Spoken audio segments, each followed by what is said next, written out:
Old School RuneScape has thousands of items. A lot of them are completely useless. But buried in that pile are a few items that fundamentally change how efficiently you play the game. You can't put all your focus into expensive items and gear, because sometimes the most essential items are like 15k. Sometimes they're completely free, and some are items you may not even know existed. Just to say a thank you for all the recent support, I'm doing a bond giveaway. If you want to have a chance to enter, make sure you're subscribed to the channel, like this video, and drop any comment you want in the comment section. I'll put all the names in a randomizer and let it choose. So good luck, and again, I really appreciate all the recent support. The Dramen Staff unlocks the Fairy Rings. This is after completing Fairy Tale Part 1. Fairy Rings are the most important transportation in the game, more locations than any other teleport system, and it's completely free to use. Once you get to a certain point in your account, standard teleports just aren't enough, because dozens of training spots, quest locations, and money makers are only accessible through Fairy Rings. Therefore, without this staff, you're locked out of massive portions of content. The staff itself has no combat stats. It doesn't deal any damage, however it gives you access to the game's entire world in a way nothing else can. Therefore, if you haven't completed Fairy Tale Part 1 yet, for account progression that should definitely be one of your priorities. You will later upgrade it to the Lunar Staff, and once you've completed the Elite Lumbridge Diary, you don't actually need to carry the staff anymore, but that's normally hundreds of hours away for most players. Therefore, get this staff early and keep it in your bank. The Mixed Hide Cape was added with Valamor, and most players didn't know it existed. It costs 15k and requires 60 range and 50 defense, and it's the only cape that gives strength bonus before the fire cape, and strength bonus really matters, as it allows you to push the threshold for an extra max hit. Therefore, when you're training melee and don't have a fire cape yet, this is your best option. Personally, I think it looks pretty terrible, however we're not here for fashionscape. The Mixed Hide Cape is the best in-slot cape for your cape slot until you complete the fight caves. Therefore, it might be beneficial for you to get it once you meet the requirements. One of my favorites, because I love farming, is the Bottomless Compost Bucket. This stores 5,000 buckets of compost, but here's what makes it essential. It halves the cost of your compost, meaning Ultra Compost goes from 400 GP to 200 GP. And I would say that this really matters because over hundreds of farm runs you're saving millions of GP. Therefore, this item pays for itself fairly quickly. The time investment to get this is definitely worth it, as you'll use this item for the rest of your account's lifetime. Therefore, if you want to progress in farming, get this as early as you can. The Sunlight Hunter Crossbow costs 5k, and it's the best ranged training weapon in the early game. It's better than a rune crossbow, better than a magic shortbow with rune arrows, and better than adamant darts. It costs less than the rune crossbow and performs better. Therefore, there's not really much reason to use anything else unless you just want to. It uses sunlight and bolts, which are also very cheap. However, the DPS is comparable to much more expensive options. Therefore, if you're on a budget, you're getting incredible value for training ranged. A very important item is the Dragon Defender, and it's completely free.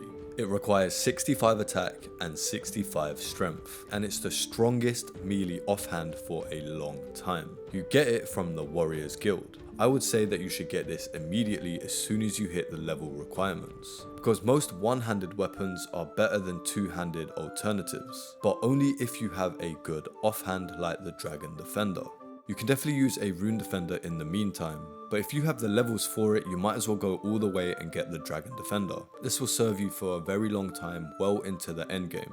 A bit of an odd one is Bane Weapons. The Bone Mace, Bone Shortbow, and Bone Staff. These are only used at Scurrius, but if you did want to do some Scurrius, it offers over 100k XP per hour in all 3 combat styles, with minimal requirements. Some people might just want to AFK at crabs, but Scurrius offers fast XP for those who want to do that, and it makes you money instead of costing money. Therefore, this is better for the players that want to progress faster. Next, a big one and a rite of passage from all of our childhoods, the Fire Cape, or the Cheese Cape. The Fire Cape is the most powerful melee cape until the Infernal Cape, which is a bit difficult to get. It gives a +4 strength bonus, which usually translates to an extra max hit. Some people might find the fight caves a bit too difficult, but with modern guides, plugins, and gear, most players can complete it within a few attempts. therefore the reward is definitely worth the effort. Some players never upgrade past the Fire Cape because they never attempt the Inferno. However, the Fire Cape is good enough for, I would say, at least 90% of the content in OSRS. Therefore, go for this as soon as you have decent combat stats. If you enjoy Slayer, then something you're gonna want to get is a Slayer helmet imbued. The Slayer helmet gives 15% damage bonus and 20% accuracy bonus while on a task. That's so strong that certain players refuse to kill certain monsters off task. You get the regular helmet with Slayer points. However, to make it work with all 3 combat styles, you need to imbue it. Therefore, imbue it as soon as you have the points. Some people may say that Slayer isn't worth it, but Slayer is one of the best ways to train combat while making money. Therefore, having this helmet transforms your tasks from tedious to efficient. Barrows Gloves require completing Recipe for Disaster, which means about 200 quest points worth of prerequisites. That's a lot of questing. However, the gloves are the best in slot or near best in slot for an extremely long time. They're best until you get the Tormented Bracelet, Ferocious Gloves or the Zarite Van Braces. But even then, Barrows Gloves remain useful as a tribrid option. Therefore, the investment in questing pays off for hundreds of hours. They only cost 130k from the chest in Lumbridge. However, the real cost is completing all those quests. Therefore, the Recipe for Disaster becomes a goal that forces you to unlock essential content. The Osmumten's Fang is such good value for money. I would say it's possibly the strongest weapon under 100 million GP for its versatility. The Fang has a passive effect that makes it incredibly accurate against high defense monsters. Therefore, it performs exceptionally well at content where other weapons struggle. Warcraft, Bandos, Next, Theatre of Blood, and Tombs of a Massacre. A whip is definitely a good weapon, but it doesn't come close to the Fang's performance at important content. Therefore, if you can afford one at 82 attack, I would say buy it. Right now we're having a crash on a lot of weapons because of Sailing, so it might be a good time to pick up some of those weapons that are gonna help your account's progression. Special attack weapons aren't really optional. I would say they're pretty essential. At minimum, you need a DDS P++. It costs around 25k. Your special attack energy is a resource. Therefore, not using it is wasting potential DPS. Some may say that spec weapons don't really matter until the end game, but even using a DDS during Slayer increases kill speeds. Therefore, I would say always have at least one spec weapon. As you progress, you can get the Dragon Warhammer or a Bandos Godsword. Both are good for defense reduction. However, the specific weapon depends on your budget. Therefore, start with a DDS and upgrade when you can.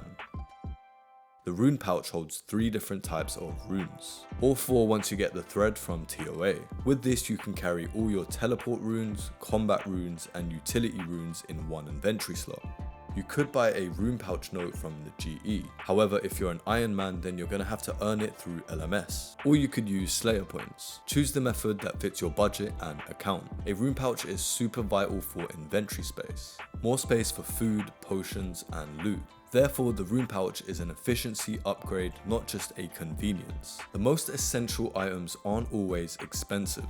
Sometimes it's a 15k cape. Sometimes it's a free weapon. However, these improve your account more than random gear upgrades. Once you understand where you want to take your account, then you'll have a better understanding at which items are more essential for you right now. Check your bank, see which one of these you're missing, and make a plan to acquire them when you can. Thank you for watching the video. Remember to enter yourself in the Bond giveaway. Tap the video on screen if you want to know how to efficiently spend your GP in OSRS. I hope you're having a good day. Until the next one, peace.